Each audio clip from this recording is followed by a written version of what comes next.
Are we all not related? Am I the only one? Best face.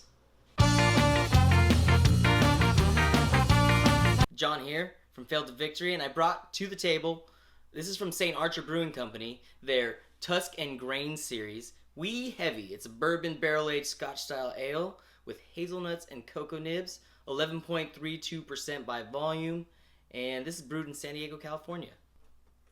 Yeah, right off the bat, it's a very faint barrel smell. So even though it's a barrel-aged Scottish-style ale, you don't get in-your-face alcohol, which is good because I think sometimes you can overdo it. Did you say oak aged?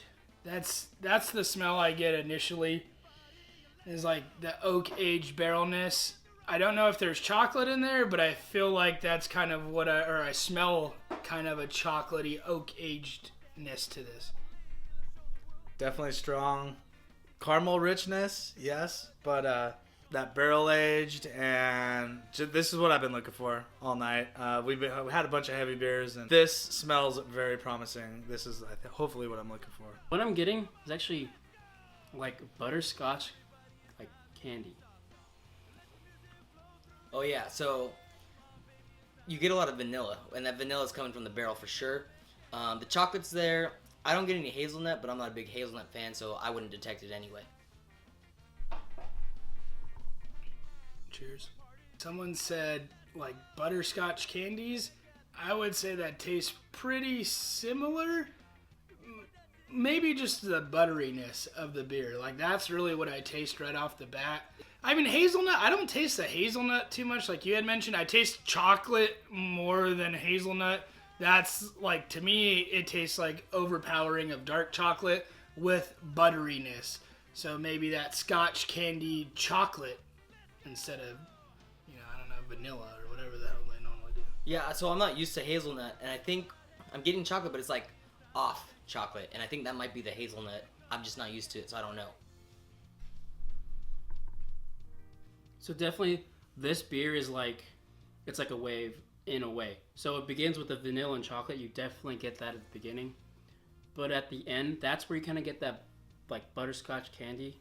Now with that hazelnut, if you actually imagine, and it's kind of weird, those things together, you have to search for the hazelnut, and it's kind of hard.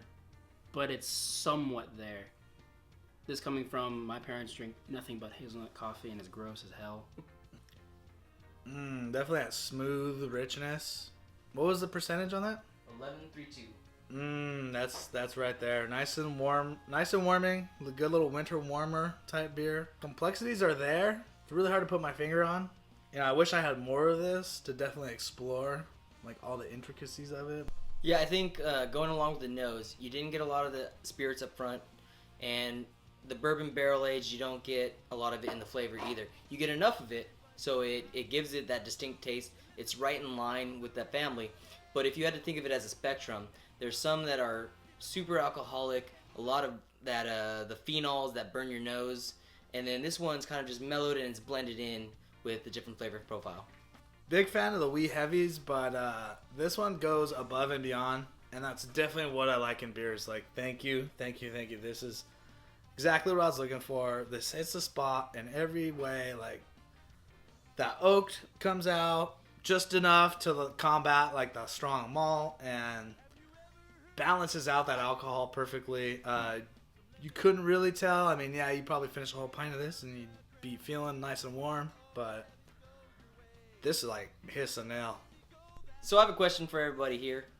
Compared to other strong ales that you might have had, either bourbon barrel aged or the higher gravity, higher alcohol content beers, where do you rate this? Is this up towards the top? Do you have some that stick out in your mind, but this one's kind of in the middle of the road, or does this one stick out in your mind? I mean, as an ale, to me it sticks out. I'd probably go with this more than I'd go with something else. I like it quite a bit. It tastes better than some of the other Scottish ales I've had, and now that could be because they've added all of the extra stuff, the chocolates and so on. Yeah, I think you nailed it on point. For being an ale that was bourbon barrel aged, I've had other ales that were bourbon barrel aged. I've had blondes, I've had other styles, and I think because they went the extra mile by adding the cocoa nibs and the hazelnut, it definitely set it apart. There's been a lot of good strong ales. This is probably one of the most balanced, especially for that alcohol content. I rate this very high among strong ales, Scottish ales, wee heavies. Just because, like I said, I think they went above and beyond and maybe went for that kind of target audience. Those people that are going to crack that wax on that beer and enjoy this the way that it should be. What would you guys rate this beer? I would drink this if a friend had it. I would be timid to buy this at a bar only because it is an oak aged, and it's not necessarily something that I prefer in beers is oak aged.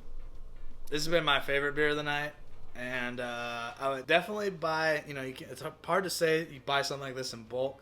Definitely buy for that friend who's celebrating something.